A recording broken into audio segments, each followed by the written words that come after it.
সিনিয়রদেরকে যেভাবে স্বাধীনতার সাথে কথা বলতে হবে, যারা আজকে 9 আগস্ট 2025 শনিবার সুষ্ঠু নির্বাচনের জন্য নির্বাচন কমিশন ও প্রার্থী ভোটারদের ভূমিকা নিয়ে ডিবেট ফর ডেমোক্রেসির আয়োজন এক ছায়া সংসদ বিতর্কিক প্রতিযোগিতা অনুষ্ঠিত হয়। অনুষ্ঠানে প্রধান অতিথি হিসাবে এবি পার্টির চেয়ারম্যান মুজিবুর রহমান বক্তব্য রাখেন। চিফ ইলেকশন কমিশন যখন বলেন যে সবাই যদি ফাউল খেলার নিয়ত নিয়ে নামে তাহলে আমরা তো খেলা চালাতে পারি, এটি ভেরি উইক একটা স্টেটমেন্ট।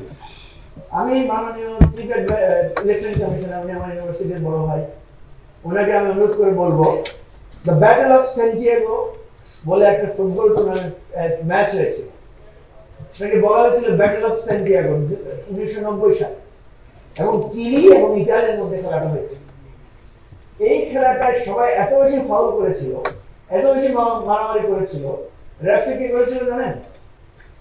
খেলার শুরুতে দুই পক্ষকে দাঁড় করায় না, পরিচয় করে দেয় না, সবার সাথে হ্যান্ডশেক করে না, উনি দুই পক্ষের 11 জনকে দাঁড় করিয়ে 22 জনকে দাঁড় করিয়ে এইভাবে লাল কার্ড দেখিয়ে হেঁটে চলে গেছে, অর্থাৎ 22 জনকে উনি লাল কার্ড দিয়েছে এবং সবাইকে মাঠ থেকে বের করে দিয়েছে।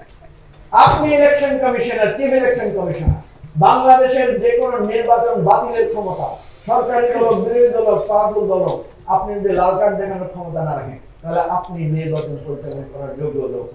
একটা বিষয় বলতে চাই, কেন আমরা জাতীয় ঐক্যমতের ভিত্তিতে ফ্যাসিজম যেহেতু বিদায় হয়েছে, যেহেতু ফ্যাসিজমের বিরুদ্ধে প্রত্যেকটা শক্তি একসাথে লড়াই করেছে, আমরা কোনো এমন একটি সরকার গঠন করতে পারি না সেই সরকারে অংশগ্রহণ থাকবে ফ্যাসিজম বিরোধী শক্তির প্রত্যেকটি রাজনৈতিক দলের অংশগ্রহণ থাকবে। যিনি বড় দল তার অংশগ্রহণ বেশি থাকলো, যিনি মধ্যম দল তার অংশগ্রহণ একটু মধ্যমভাবে থাকলো, যিনি ছোট দল তার অংশগ্রহণ ছোটোভাবে থাকলো।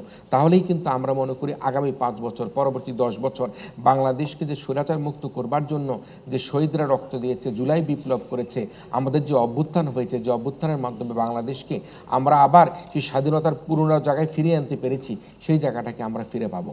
সভাপতির বক্তব্যে ডিবেট ফর ডেমোক্রেসির চেয়ারম্যান হাসান আহমেদ চৌধুরী কিরণ বলেন, ত্রয়োদশ জাতীয় নির্বাচন আয়োজনে প্রস্তুতি শুরু হয়েছে।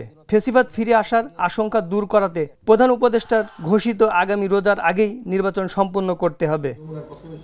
শীর্ষক ছায়া সংসদে ঢাকা কলেজ ও কমার্স কলেজের বিতার্কিকগণ অংশগ্রহণ করে। প্রতিযোগিতায় বিচারক হিসেবে উপস্থিত ছিলেন অধ্যাপক আবু মোহাম্মদ রইস, সাংবাদিক মাইনুল আলম, সাংবাদিক কাজী জেবেল, সাংবাদিক সাইদুর রহমান ও শিরিনা খাতুন বিথি। প্রতিযোগিতা শেষে অংশগ্রহণকারী দলকে ট্রফি ও ক্রেস্ট ও সনদ প্রদান করা হয়। Sohel Rana, the news.